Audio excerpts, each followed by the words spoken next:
Bonjour à toutes et tous. Bienvenue chez Flexis. Très heureux de vous avoir dans notre espace urbain. Bienvenue. Donc, je vais me présenter tout d'abord. Je suis Benoît Anger, Sales Service spécialiste dans le marché France pour Flexis. Et on est heureux de t'accueillir. Sarah, je te laisse te présenter. Ah, juste la switch. Voilà. Bonjour à tous, Sarah Jimenez, du coup je suis la directrice générale de Trusk. Merci d'être avec nous. Merci de nous avoir rejoints.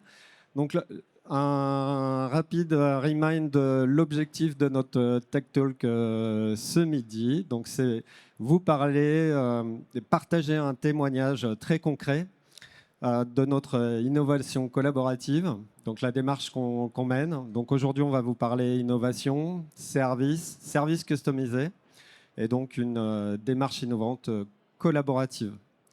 Donc, pour démarrer, peut-être avant de parler de nos projets, est-ce que tu peux nous présenter, Sarah, Trusk, l'histoire et qu'est-ce qui fait la singularité de Trusk sur le marché de la livraison du dernier kilomètre? Avec plaisir. Donc Trusk, on est spécialiste de la livraison du dernier kilomètre pour les objets volumineux. Donc on va livrer pour le compte de grandes enseignes des clients particuliers dans le mobilier, l'électroménager, la construction et le bricolage. Donc on livre des meubles, des cuisines, des salles de bain, le tout essentiellement dans des zones urbaines. Et avec, puisque tu parlais un peu spécificité, deux particularités qui fait qu'on est présent ici aujourd'hui. La première, c'est qu'on a toujours une approche technologique de la livraison, puisqu'on a été créé il y a un peu moins de 10 ans comme une société de mise en relation, donc une plateforme technologique de mise en relation des déménageurs avec des particuliers. Donc on a gardé cet ADN technologique et aujourd'hui on a plus de 20 personnes côté tech, produits qui travaillent quotidiennement sur l'expérience de livraison. Donc ça nous rapproche, on en reparlera. Et puis une deuxième spécificité qui fait également qu'on est ici aujourd'hui, c'est une approche très orientée réduction des émissions de CO2, puisqu'on a commencé à livrer en électrique dès 2020. Avec à l'époque des Renault Master Z2 qui avaient à peu près 100 km d'autonomie, voilà, 80 km en hiver, donc plutôt en anticipation de l'évolution du marché. Et aujourd'hui, on livre un peu plus de 50% de nos clients en électrique à travers toute la France. On peut saluer ce chiffre. On le retrouve vraiment pas. C'est pas commun dans le milieu de la livraison. Donc, on se ravit parce qu'on est en plein cœur de cible. Euh, alors, comment s'est passé justement le rapprochement? Est-ce que tu peux nous dire effectivement comment les routes de Trusk et Flexis se sont croisées? Alors nous, on fait toujours de la veille technologique à tous les niveaux. D'ailleurs, côté technologie, on est déjà en train de tester de l'IA dans tous nos services clients, dans nos opérations, et puis également sur tout ce qui est les véhicules. Et donc, en fait, on a vu l'annonce de la création de Flexis il y a un peu plus d'un an maintenant, et directement, on a réagi avec Étienne, qui est vraiment en charge de tout le déploiement électrique chez Trusk. Directement, il s'est mis en relation avec vous, et puis il y a eu tout de suite fit. Donc après, on a pu avancer ensemble. Ok. Et dans ce rapprochement, du coup, qu'est-ce qui vous a plu? Est-ce que tu peux nous donner quelques mots sur notre approche? Voilà, qu'est-ce qui vous a intéressé dans l'approche Flexis? Je crois que la première des dimensions qui nous a plu, c'est votre approche terrain. Quand on a commencé à discuter, et ce qui fait qu'on a tous collaboré, c'est que vous avez directement dit, pour qu'on puisse travailler ensemble, il faut qu'on comprenne vos problématiques. Donc, on va venir sur le terrain avec vos livreurs, comprendre vos activités. Donc, vous êtes venus dans nos entrepôts, comprendre toute notre offre de cross-docking. Et puis après, avec nos livreurs sur les tournées, pour voir comment ils opéraient, quelles étaient leurs contraintes au quotidien et pouvoir adopter derrière le produit à nos besoins. J'en témoigne. J'ai moi-même fait un shadowing chez Trusk, ultra intéressant, avec un équipage très, très dynamique. Et c'est vrai que, bon, voilà, la vérité du terrain, et ça commence par là. Du coup, est-ce que tu peux nous parler un peu des enjeux du secteur et aujourd'hui, quels sont les défis que vous avez à relever en tant que spécialiste de la livraison volume, enfin de colis volumineux et lourds dans la livraison dans le dernier kilomètre. Oui, tout à fait. Alors déjà, sur les enjeux du secteur, je pense qu'on est en plein dans le cœur des enjeux en électrique, c'est-à-dire que nous, on livre essentiellement en zone urbaine. Nos clients principaux, c'est vraiment des clients qui vont vouloir se faire livrer à l'étage leurs meubles avec parfois de l'installation, de la mise en service, du montage. Donc il faut pouvoir livrer dans les villes. Et on s'aperçoit qu'aujourd'hui, il y a chaque fois plus de contraintes dans les villes. Il y a une volonté de décarboner, de rendre les villes plus accessibles pour tous. Et donc, ça entraîne évidemment des défis pour nous autres, que ce soit au niveau du périphérique qu'on voit à Paris, en tout cas limité à 50, le covoiturage avec une voie dédiée, des zones à trafic limité, chaque fois moins de places de parking. Donc, il faut pouvoir s'adapter à tout ça et effectivement avoir de l'efficacité opérationnelle. C'est ce qu'apportent aussi les véhicules Flexis et qui nous intéresse beaucoup. Et après, dans les autres enjeux, c'est plus au niveau de nos clients. Nous, on travaille beaucoup avec des enseignes dans le retail, dans le e-commerce. Et de plus en plus, ils cherchent à livrer en électrique, à avoir des livraisons décarbonées. Sauf que la réalité, c'est qu'ils ne sont pas toujours prêts à payer beaucoup plus pour pouvoir avoir ces livraisons-là. Or, ça, aujourd'hui, a encore un coût supplémentaire d'opérer en électrique. Donc nous, ce qu'on va aller chercher tout le temps, c'est de l'efficacité opérationnelle pour pouvoir opérer en électrique tout en maintenant quand même des marges raisonnables.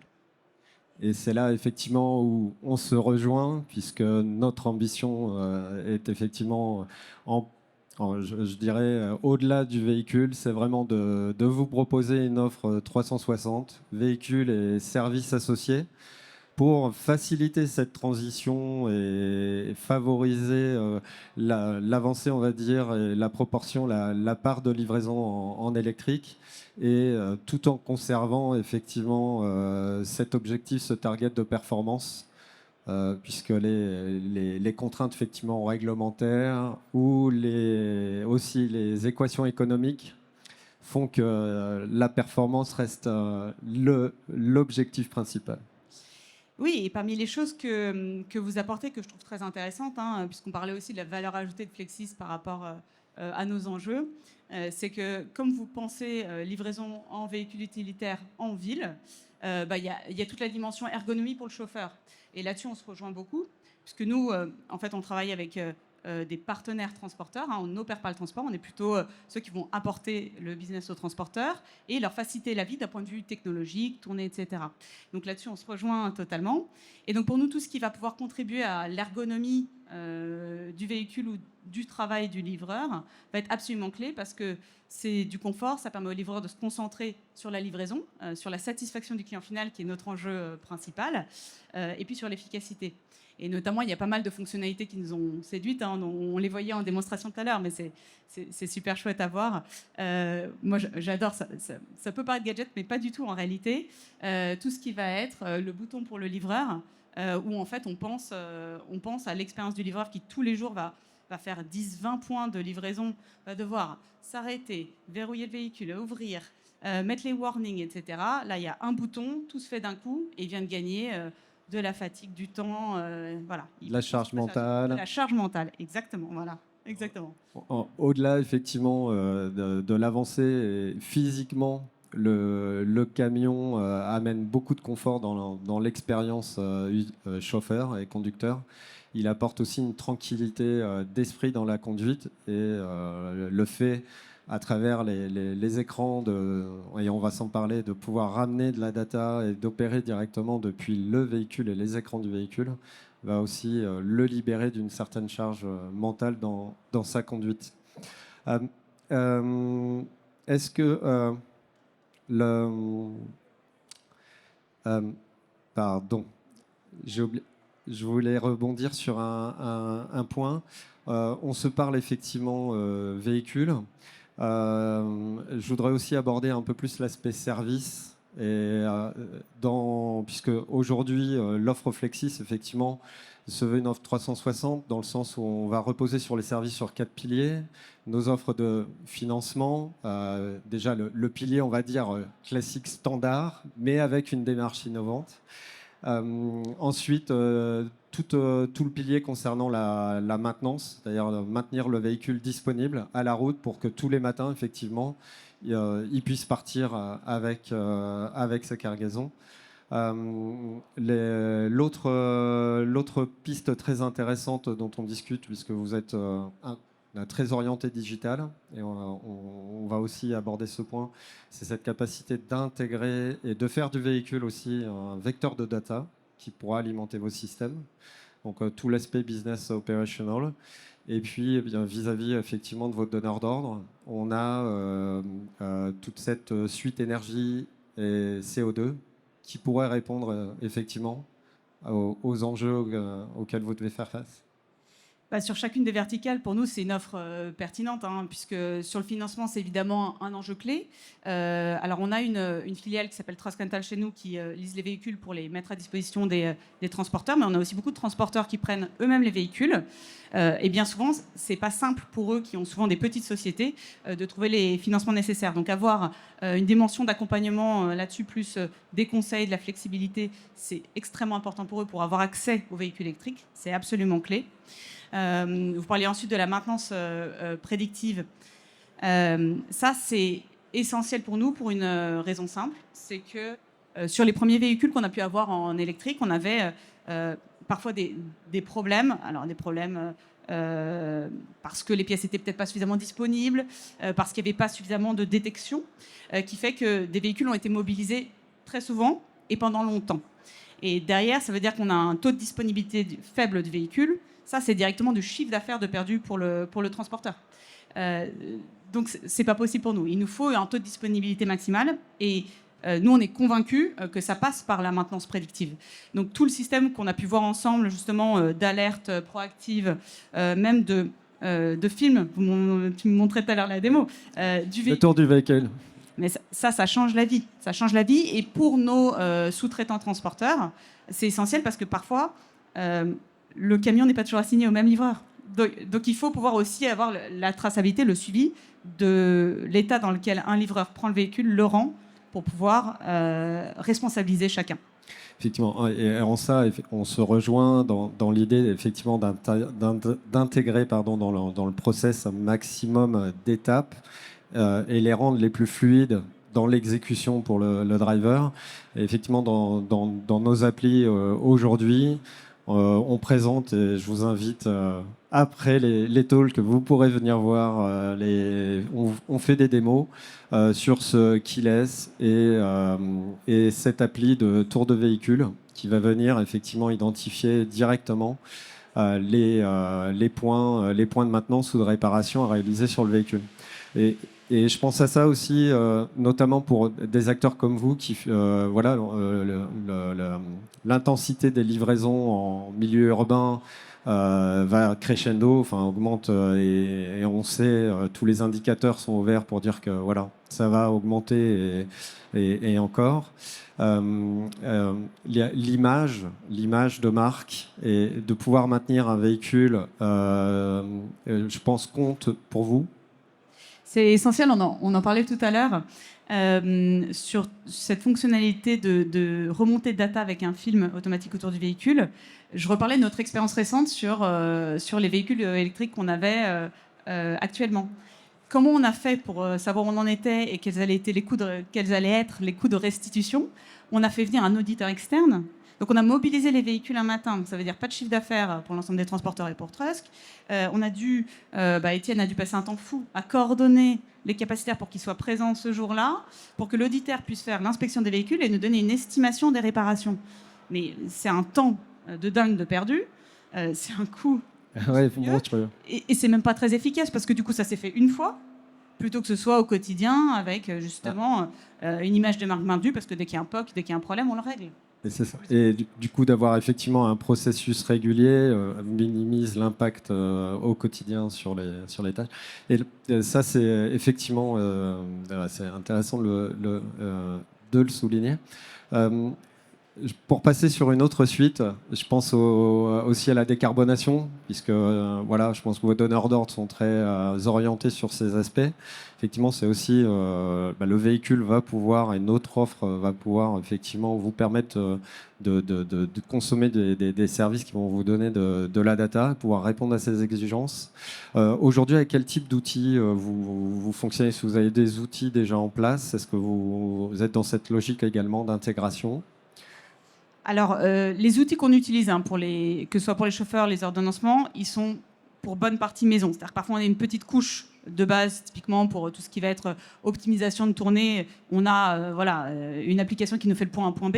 En revanche, tout le paramétrage, toute l'optimisation liée aux trajets, aux opérations en véhicule électrique, donc à tout ce qui est de l'autonomie, la charge utile, etc.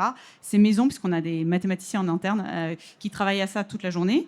Et dans le cadre de ces optimisations, évidemment, notre objectif, c'est d'augmenter le taux de remplissage du véhicule, de réduire les émissions de CO2 et même la distance entre chaque livraison, et de pouvoir remonter cette data à nos partenaires enseignes avec le plus de fiabilité et de granularité possible. Ok. Là, donc, faire du véhicule une source de données qui pourra alimenter ces systèmes, pour vous, demain, c'est quelque chose qui va vous apporter? On en parlait tout à l'heure des enjeux du secteur. Alors, on parlait de décarbonation. Un autre enjeu, en tout cas un attendu du client final et du client enseigne, c'est la traçabilité, de bout en bout. Donc, effectivement, pouvoir apporter de la traçabilité, on voyait tout à l'heure la démonstration avec les... Sur le parcel tracking. Voilà, exactement. C'est essentiel pour l'enseigne de savoir où est son colis à un instant donné, mais aussi pour le client final, de savoir à quel moment on va arriver chez lui, d'avoir la visibilité avec... vous parliez du véhicule comme extension de l'application du chauffeur. C'est ce qu'on voit là dans le véhicule. C'est très intéressant parce que ça veut dire que le chauffeur n'a pas à jongler entre son téléphone, les applications, appeler le client, etc.